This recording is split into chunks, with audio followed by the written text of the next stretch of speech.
Today we are going to read the poem A Tiger in the Zoo. This poem is written by Leslie Norris.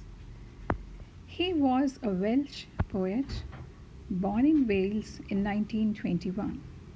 He also wrote short stories. In this poem, there are two settings. One, the life of a tiger in the cage, and the second, the life of a tiger in the wild. Now I am going to read the poem. Listen carefully, and while I read, look at the text line by line. He stalks in his vivid stripes the few steps of his cage on paths of velvet quiet in his quiet reach.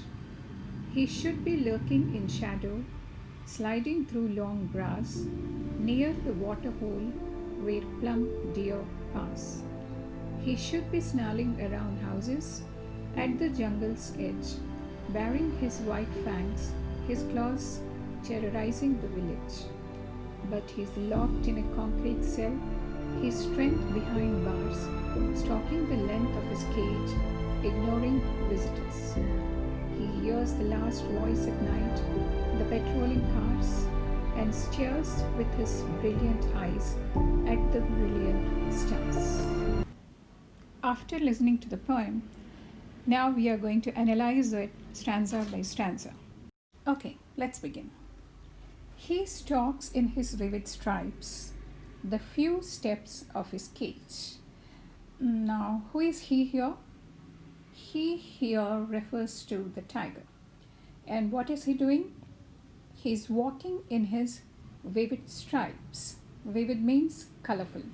So, how are his stripes? They are very colorful. So, this tiger is walking, and where is he walking? He is walking in his cage. The poet says the few steps. Why few steps? Because the space is limited.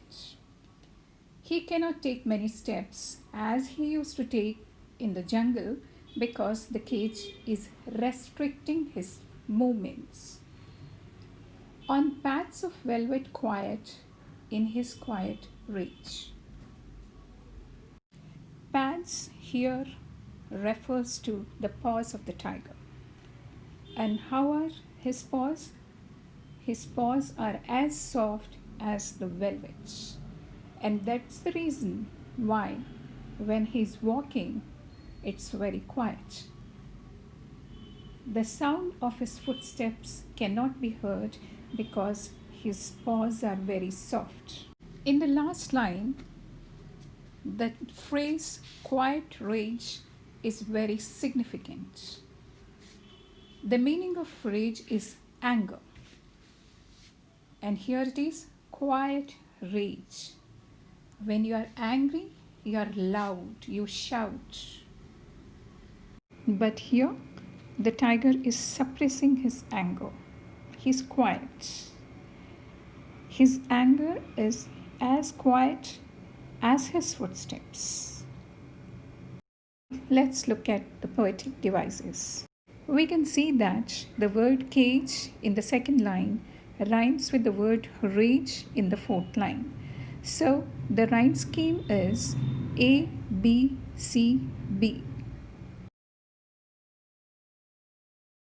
Personification. These lines, tiger is personified.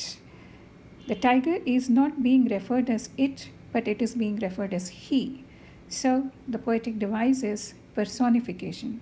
The third poetic device used here is metaphor. Here, the paths of the tiger are compared to the velvet. There is one more poetic device, and which is oxymoron. In the last line, quiet rage. Here, two opposite qualities are brought together. Quiet and rage, they are opposites. And this is an oxymoron. Now let's move on to the second stanza. He should be lurking in shadow, sliding through long grass, near the waterhole where plump deer pass. In this stanza, the poet wants to say, if the tiger was free, he would have been hiding behind the long grass near the water bodies, waiting for his prey. And the moment the prey comes, he would have jumped and caught him. That is a tiger's normal behavior when he is in his natural habitat. Now let's have a look at the poetic devices used in the stanza. Rhyme scheme is same as the previous stanza. Grass in the second line rhymes with pass of the fourth line, and that's A, B, C, B. We can see the use of alliteration also. The last line, where plump deer pass, the sound per is repeated in the words plump and pass. Let's move on to the third stanza. He should be snarling around houses at the jungle's edge, baring his white fangs, his claws, terrorizing the village. The poet says, if the tiger would have been free, he would have been snarling around houses near the edge of the jungle, that is, near the outskirts of the jungle. He would have been terrorizing the people living in the village. Now, poetic devices. Rhyme scheme. The rhyme scheme is again A, B, C, B. The words edge and village, they rhyme with each other. Another poetic device which is used here is onomatopoeia, which means using words which denote sound. The example is snarling. Now, fourth stanza. But he is locked in a concrete cell, his strength behind bars, stalking the length of his cage, ignoring visitors. The poet keeps oscillating between the imaginary situation, between real situation, again going back to the real situation, and then again to the imaginary situation. In the first stanza, we see that he talks about the reality, the real condition of the tiger, that is, he is in the cage. The next two stanzas, he talks about the imaginary situation, wherein he thinks if the tiger was in the jungle. Now, in the stanza, again he's talking about the reality. He says that right now the tiger is locked, the tiger is confined to a concrete cell, that is the cage. He is in the zoo, he is not free. He is behind the bars. As a result, his strength also is behind the bars. He can just walk within the cage. He cannot harm the visitors. He cannot attack the visitors. So he is just ignoring them. Have a look at the poetic devices. The rhyme scheme is AB, CB. The words bars and visitors rhyme with each other. We have alliteration too. Example is behind bars. Both the words start with B sound. Let's move on to the fifth stanza. He hears the last voice at night, the patrolling cars, and stares with the brilliant eyes at the brilliant stars. The poet says that in the night, the tiger listens to the sound of the patrolling cars. The patrolling cars are the police cars which take rounds in the night to guard.